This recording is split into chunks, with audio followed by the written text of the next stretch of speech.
Welcome to episode in person number 2, episode 26, day 1 of Sea Otter 2026.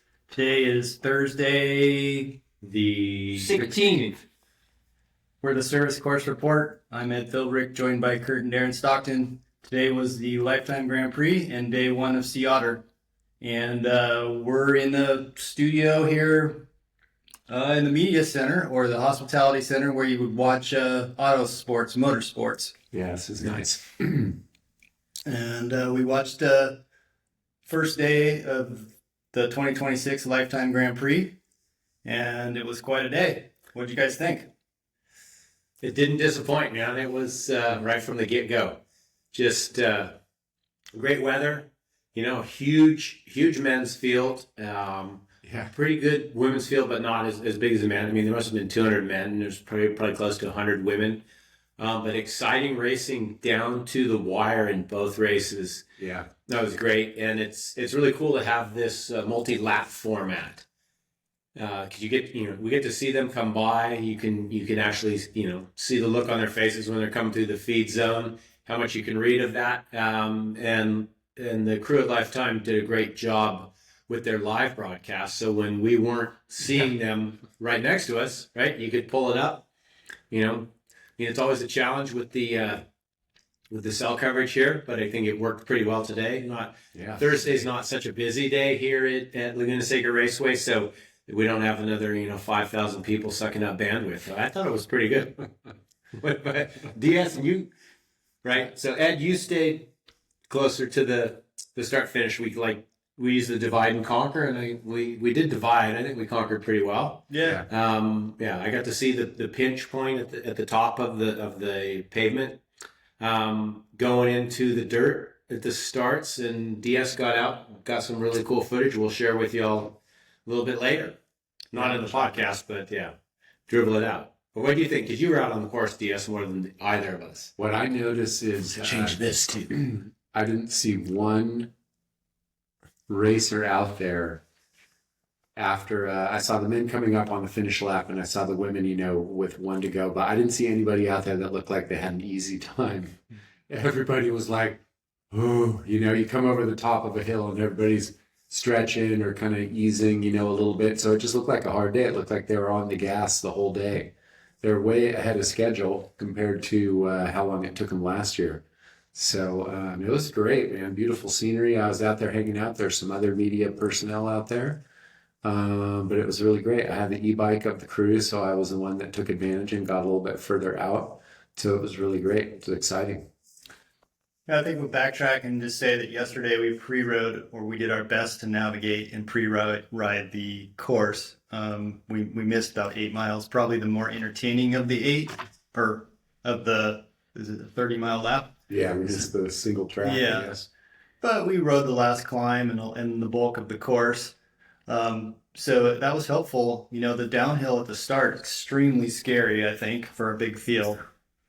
Dude, we were talking about that. You would not have wanted to be fit. There were 200 men, 30 or 40 guys back. It was so fast, and with all the dust, that would be sketchy, for sure. And just the mental energy required, so many little, they got hard rain here either the end of last week or early this week, or maybe both. So there are fresh rain ruts. Yeah. You get those piles of sand and gravel where the water washes down, and then you get bare spots. And if it hasn't been ridden through, you see that stuff, and it's like, is that soft or is it compacted? And you don't know till you go through, right? If there's no tire marks in it, that part was pretty interesting. Just, I think I talked to some of the riders that said they were, they're navigating it. It's like, you don't know what is on the inside of that corner. It looks like it could be good. Yeah. And maybe it is, maybe it isn't. And last thing you want to do is go down or get pitched out into a big bush of poison oak. So I think it was very challenging, like I said, mentally, right? Physically, Ed, DS, you were saying, you didn't see anybody look like they were having an easy time. And as the day progressed, the wind picked up too. So the conditions, temperature-wise, it was very temperate the entire day, but the wind definitely kicked up. So drafting, knowing how just to pick a wheel a little bit better, it helps you save 1% or 2 here or there. I think paid off probably for those riders that have more pack riding experience versus those that need to get more pack riding experience. Yeah, it was cool. We started the morning, trying to track down the riders, and find their bikes and take a look at their equipment. I think I saw mostly 40s, maybe some 50s. I think Keegan was on 50 Pathfinders, he told me after the race. I don't know if 50 Pathfinders are something that you and I can buy. I'd have to look that up. So a little bit wider tires, but pretty slick tires were what we saw. Definitely. Yeah. And luckily we were in the media scrum, so we have tire photos, like intimate tire photos. We also have everyone with their white road shoes sitting there at the end under the tent. They were very gassed under the tent. There was 1,000-mile stairs that I hadn't really seen in a long time. Alexei Vermeulen, who got third, looked like he worked hard for that third place. So it was spectacular. I enjoyed watching the live feed from the media center. We know dark room, good connection. Yeah, great. That worked good for me, and I think we, and Kurt got out and got some interviews. Darren got out on the course, so I think we did a great job, and we were also able to get in tight with the photos, which we will be uploading and sharing, and some of them are already out on Instagram. So I'm proud of us. I think we did great, and there's a little bit of technology involved in all this. So Yeah. It was really fun. And then as always, you're trying to, you're like, it's just a different thing. Like where you're at the finish line, everything's like quick because, oh man, I got to catch that something that I'm out there and I'm just like waiting for them to come, doing one long shot. But the first lap was pretty spectacular for a pack of 200 gravel racers to go by just, all the way down the hill and falling away to this big vista. It was really great. It was fun up there. I mean, it was pretty wild to see them 20 across coming up from the start underneath the bridge, heading up toward the corkscrew, and then right when they get to the top there, they don't go over the top. Right. They hook almost a U-turn to get on the dirt, and it narrows down to single file. So you go from like 20 abreast, so as you're maybe 10 rows deep, you do that math. Then boom, it goes single file. And it's like a mad sprint to get to the top there too. So it was, I think it was interesting just to see that. And this is the first big race of the gravel season in 2026 where you've got all the players in one place. Right. We've had some races, right? Ed was out at BWR, Arizona. There's been some racing in Europe. We've had a couple of grasshopper events in Northern California. There's been races down in Texas, but this is the first like gathering of everybody, throwing them all in. We're in April. They're going to race just in this Grand Prix for another 6 months. They race into October. So literally 6 more months to balance that fitness, to stay safe, stay smart. I got to speak with Andrew Lesperance at the end. I think he finished 10th place today. He was in the inaugural Grand Prix. He was wild card last year that got in, and second at BWR Arizona, and then a top 10 here. And he said, it was just like that level. Everybody's up one notch here, and they're testing each other out, right? They take a couple jabs and see, and it looks like it's going to be an exciting season, for racing in North America, and then for the Lifetime Grand Prix in particular. Yeah, we had some riders coming back from injury. We had Keegan returning from his getting doored in Girona, Spain in February. And then Simon Pelot, who was in a 3-man breakaway with one other Swiss rider. He has a knee injury, and, his training has been a little bit questionable. So, had some riders that showed up today, even recovering from injury. So I was talking to him after the finish. I figured that was who it was, but I was asking him, and he said in one of those hard day was what his take was. I said, how was it out there? Hard day. So it did look like it, all the dust and all your creases where you're sweating, it's blown in. And, but it was good, from riding the course yesterday. It's great out here because they can put together, there are some long climbs, obviously, but a lot of short, punchy stuff that's like you can just hang on and then get over, with your group. So I think that type of riding a lot of times seems to extract a little bit more suffering out of you because, the punchy part is short if you can just make it over. And so It's always just within reach, kind of. Yeah. I know. Right. Well, Simon was in that early move of 3, and then they kind of regrouped. I kind of fade out a little bit, but Matt Beers went to work for Keegan, obviously, and emptied the tank. And we're wondering how that team tactics is going to work out with the Specialized off-road team. And they showed today that they are going to ride together. So Yeah, it's pretty cool. So they rode together, and Keegan, didn't seem like he tried to drop Brandon Lang on the corkscrew. I mean, DS, you might have been there, but it seemed like they kind of were waiting for the sprint. Yeah, that's what it seemed like when they were coming up. It wasn't like there was that, that intensity right at the top. Yeah, like they had made up the corkscrew together and then were kind of taking a break as they went through the little chicane to pop back onto the track and head down. I can't wait to look at the pictures because honestly, I was staring into my camera a little too much to watch the sprint. So Right. I just can tell you that my shutter was bursting. I can't tell you. I mean, I was there at front row seat, but the front row Snapped seat. out at it later, man. Yeah. But yeah, that's good. The overall vibe is good too. People seem pretty stoked. I'm impressed looking out over the expo area, how many vendors there are here, and it's good. Same people. So it's good sign for the industry in general. Hope so. Everybody getting out here. And I would say too, like you were saying, the guys didn't look like they attacked each other. The two of them going. The women's race was completely different, right? Yeah. We had 4 riders. Caroline Mignon was yo-yoing the last couple miles, and like you were talking about those little punchy ones. She was getting dropped and coming back and getting dropped. They all came back together when they came back down just right over here to the track, and then it was so I've noticed this pattern here. I first went to Unbound in 23, again in 24. Both those years, that race was won by basically unknown German riders. Mm-hmm. And We almost had that today. yeah, we had that exactly. The third one, we had a virtually unknown. If you watch Sarah Sturm's interview after the women's race, she's like, "Tell us about yourself. What do you do?"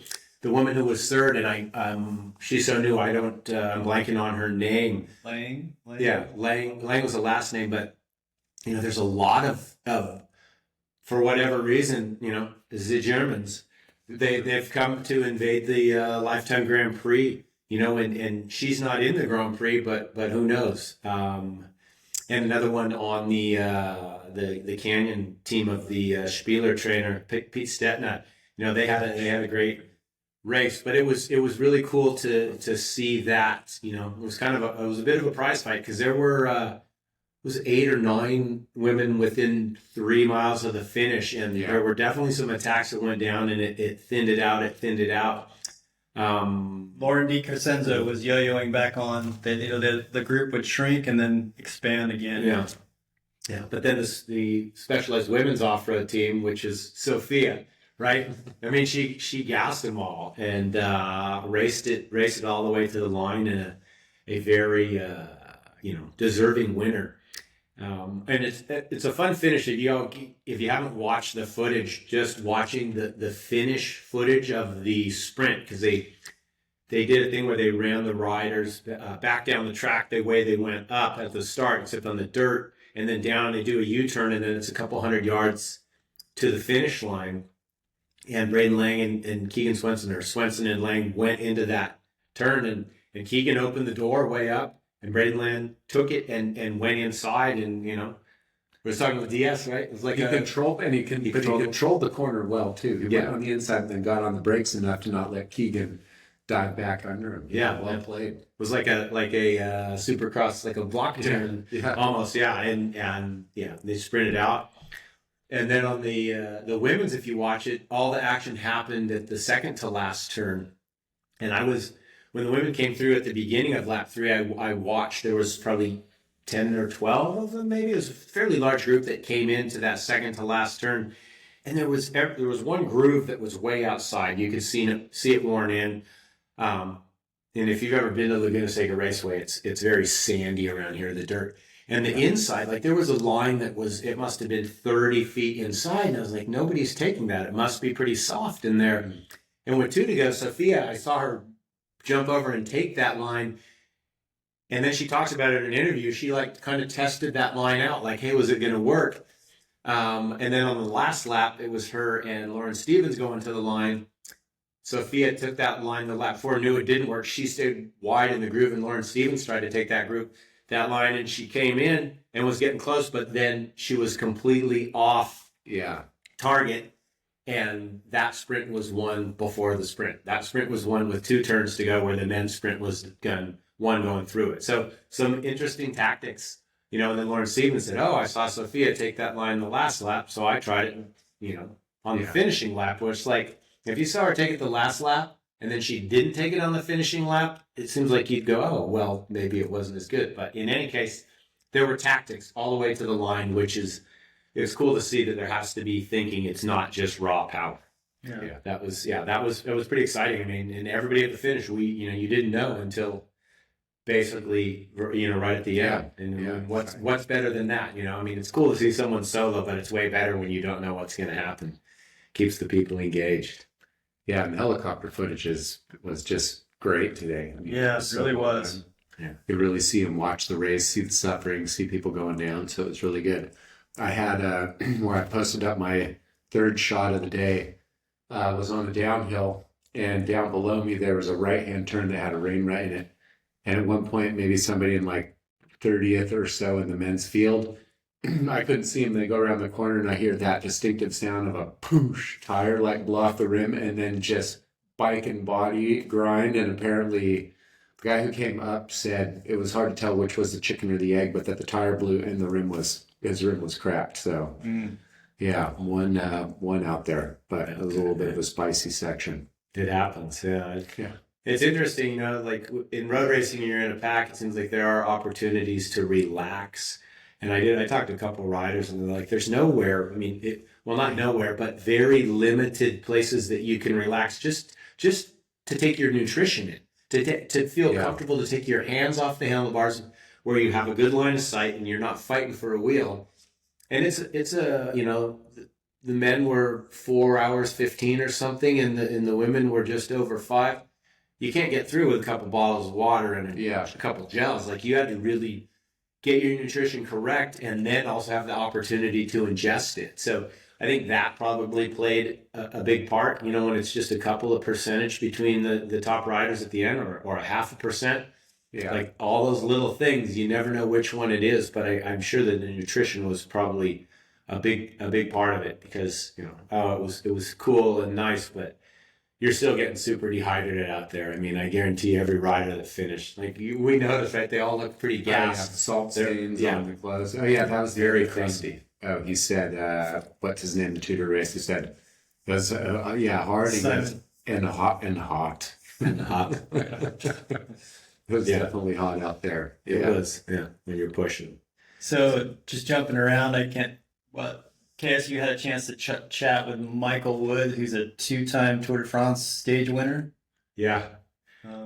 That was interesting, because we were standing there when we saw him come in, and he still looks physically he looks super fit, but he looked gassed, right? Just like everybody, covered with dirt. So I was like, I was fortunate that years, I don't know, maybe a decade or more ago, whenever it was, when Michael Woods won his first big race of stage at the Tour of Utah, I was driving a VIP car and saw that when that happened, and then I was like, okay, so Michael, you started, your first breakout was a Tour of Utah stage. You won on the Puy de Dôme in 2023 at the Tour de France, and now you race this. It's like, I asked him, what was your big takeaway?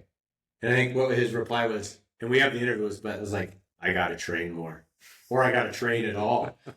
And that was pretty interesting. I think initially you could see World Tour riders coming and kind of doing a retirement tour, racing gravel.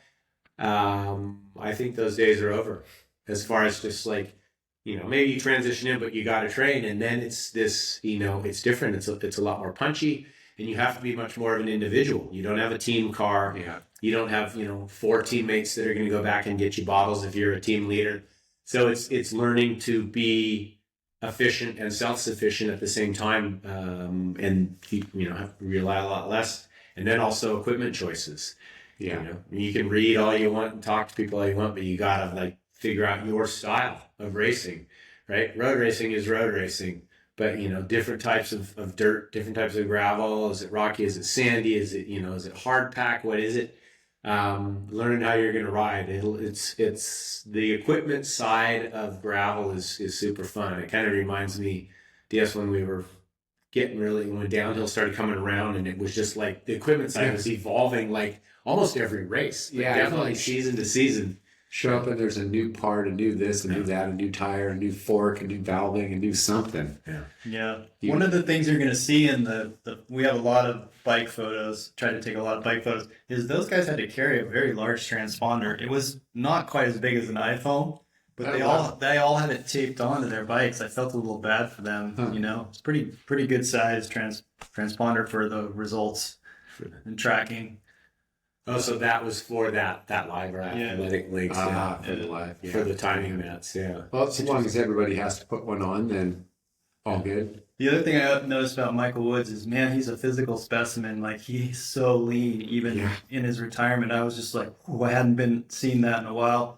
The other thing is, he didn't smile until you said, I was there for your Tour of Utah win, and then he smiled. You did. I noticed that too. Yeah.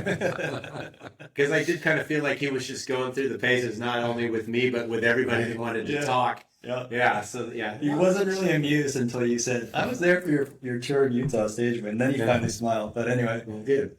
Hey, if I can make someone smile, my day's good. After that much suffering, if you can make them smile, that's like a double bonus. Yeah. I was just thinking how you were talking about it's hard to get the hydration. And, you know, one of the reasons for that, after riding the course, it just dawned on me, you know, like none of the pavement, all the pavement was steep. Like downhill, like we're on our brakes descending on all the pavement. You know, it wasn't like there was like a nice rolling paved road. Some of the, you know, obviously some of the dirt climbs and stuff like that, but even still, that's, you know, adds an element when you're trying to eat on the dirt like that and the person in front of you is, you know, flogging it. And it was gusty, right? Yeah. Everyone's riding deeper wheels with those handlebars that are about this wide or the levers turned in. So no UCI rules on that here. So you see the extreme. It's like the Tuesday evening criterium and the Lifetime Grand Prix. You see the extreme of those levers. Yeah. I'm still blown away how these riders are able to, like, especially like on the high speed descents we were talking about, like, we're talking like you could be going 45, 50 miles an hour, floating on this stuff. There's rain ruts. And just to not have that wide stance where they've got the handlebars are slammed so low. Very few people I saw actually riding the drops. Sophia's one of the ones who, when she goes hard, she goes for the drops. Like, she has that, you know, we talked about Dani Vollering in our last episode. Sophia has a similar style. You know, DS, you're like, she kind of looks like more old school, kind of, you know, old school Euro or Grand Tour rider. It's a little further back. It's really low. Rides the drop slack. Looks great on the bike. I mean, obviously it works. Super, you know, great flexibility in the back and the hips to get that angle down and to be aero. And I mean, she rode away from him, you know. She smiled coming across the line, so that was pretty cool. Yeah, it was nice to see her happy. I was just thinking that she does her recovery rides on an e-mountain bike, so she's working on her bike handling skills all the time, which is an interesting facet of her training. She also learned how to ride a motorcycle this last winter, or has that in her. That has been doing it before with Keegan, so she's, you know, works on her skills. It was also nice to see her happy and having a good time. So yeah. So, are you saying she rides all the bikes? Yeah, all nice. Yeah, it's catching on. Yeah, that's right. Remember that, kids. You got to ride all the bikes. The kids. Yeah, the kids. For all the kids that are watching, all the ones in their 40s.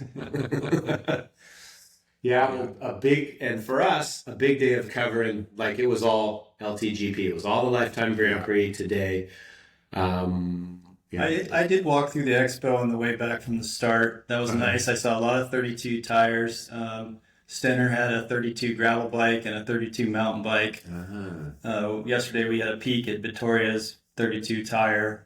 So and that's 32 inch, not 32 width. Yeah. So and I had some nice little chats on my way through. Just a little diversion on my way after the start. The other thing that's really impeccable is that I think Lifetime runs a top shelf event. Yeah. You know, like, they really take care of the media. We have a podcast studio here. Yeah. I mean, with an incredible view. You know, they do a great job of taking care of the riders and keeping everybody safe and watching after everyone's bikes. And it's kind of a top shelf operation, and they deserve to be commended. So it's nice that that they host us and allow us to cover the race and get up close. And you know, we were able to get right into the chute today at the beginning and at the end of the race, and then interview the riders. You know, we weren't excluded, and that was super nice. So. Yeah. And the riders too, I think that, you know, the ones that have been around, they realize that, but it was, you know, to be able to talk to the riders and them, you know, saying, okay, you know, I think it helps to have, you know, raced in a previous life, and you can kind of take a read on an athlete, like they just need a moment or two. And then you see them BSing with their buddy and you're like, okay, you know, you can dive in. But I think too, you know, this gravel is interesting, right? Because we do have these teams now. We talk about the specialized off-road team, right? We've got, you know, Paw Normal, you know, we've got Canyon, but it's still like it's a bunch of individuals. It's not like, you know, the opposite extreme, like a road racing team or a world tour team.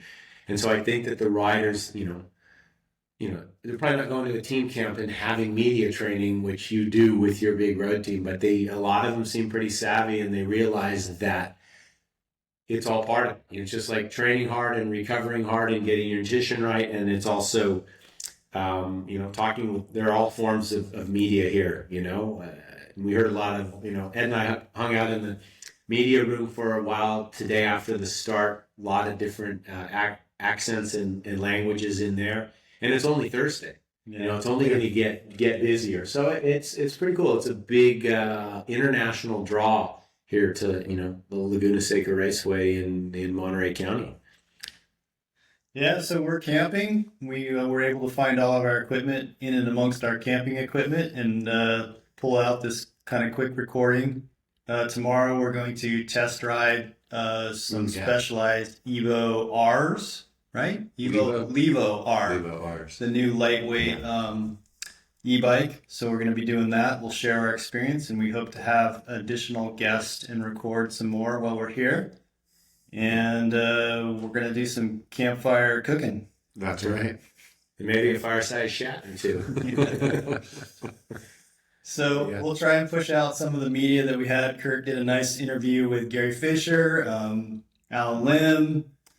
So we've got some great interviews. KS is a good conductor of interviews, and DS has got some slow-mo footage from different points on the course, and I got, you know, your finish and start photos in tight. So I think we got good content. And anything else you guys want to add or chat about? I mean, just I think one thing is what you always mention at the end of all of our podcasts, but you know, if you enjoy what you're seeing, please share it with your friends, people that you think might enjoy it. If you have any, you know, thoughts on something you might like to see that we haven't come across yet or we haven't done, you know, throw it out there, and it works for us. We definitely will. You know, we are, you know, I feel like it's important to be in the storytelling business. You know, we're telling the story of the race today, and what a great job Lifetime has done. But there's a lot of people and a lot of history that has happened to make this happen. KS, you remember the first time you came to Sea Otter? I was just thinking, I mean, it must have been in the early 90s. It was 94, maybe. 94. Remember we had those the sun rims with the chromite or whatever, the coating supposed to increase the braking.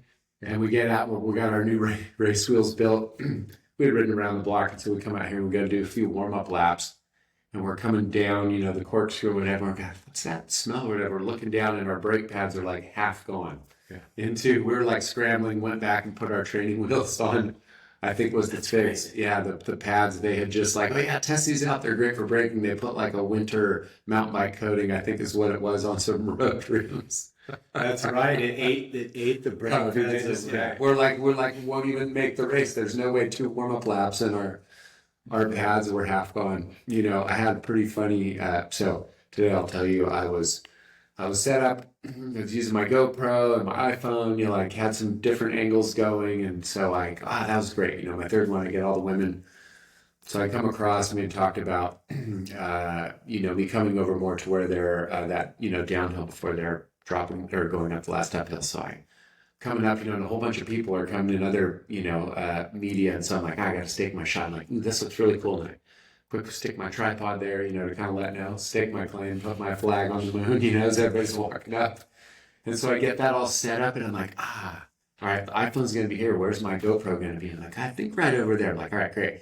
Go in my backpack, and I'm like, look in there. I'm like, where did I already pull it out? And I'm like, I just took off from the top of the hill. When I left, I'm like, all right, I was talking to these other two people. I just rolled down. So I'm like, my GoPro's still over there. So I threw my backpack on, left my tripod at that spot to hold the spot, hopped on the e-bike, full turbo, ripped over there. It was like 5 minutes. It was still sitting there. So I haven't bothered to look and see what other interesting stuff has been found in there. But Was it running the entire time? Oh, yeah, I was running the Oh, so you might get some mystery footage. mystery footage. And I was thinking, as I was riding up, oh, come on, please be there. I'm off, not for the camera, just for the footage. I think it's going to look good. So we're excited to get back over to our campsite. We're camping right here in A Grand Prix A camping right up on the hill, and start chopping it up. Yeah, so I'm ready to chop it up, but I'll tell you my amateur before we go. So I was like in the scrum right up there, and they released us as soon as the national anthem. Well, actually, they release us. They tell us to take our hats off, which is respectful, and then they release us, and we're everyone's sort of running during the end of the national anthem, which is not so cool. But anyway, so I'm running to the first turn, right, so I can get the riders, and I'm not the only one. There's 10 of us running to the first turn. And I dropped my cell phone out of my pocket. Oh, no. No clue. And some German guy from EF was feeding some of the EF riders that are here. I don't know. Maybe even was taking care of Taylor Finney. He goes, "Excuse me, sir," in German. I can't do German. "You dropped your phone." I'm like, oh, that would have been the worst moment of the day. So, it's a lot to manage, a lot of technology, and I think we got this ironed out, and we'll be doing this again tomorrow. So Yeah. So that's it. So yeah, that would have. I wish I had video of all of you running to that first corner. Oh, yeah. That's the video we need. I'm It was like a one start. I'm afraid it's on the meta glasses. So the meta glasses will have some entertaining content. But anyway. So I guess it was at least 32 years ago the first Sea Otter, Okay. right? If it would have been 94. And I don't think that was the first year. I think it was a couple of years before that. The first one. That's the first one I remember. But as I spoke to in the last pod, I found the box of training logs, so I can find that first Sea Otter race. Yeah. All right. Cool. Okay. Thanks. See you guys.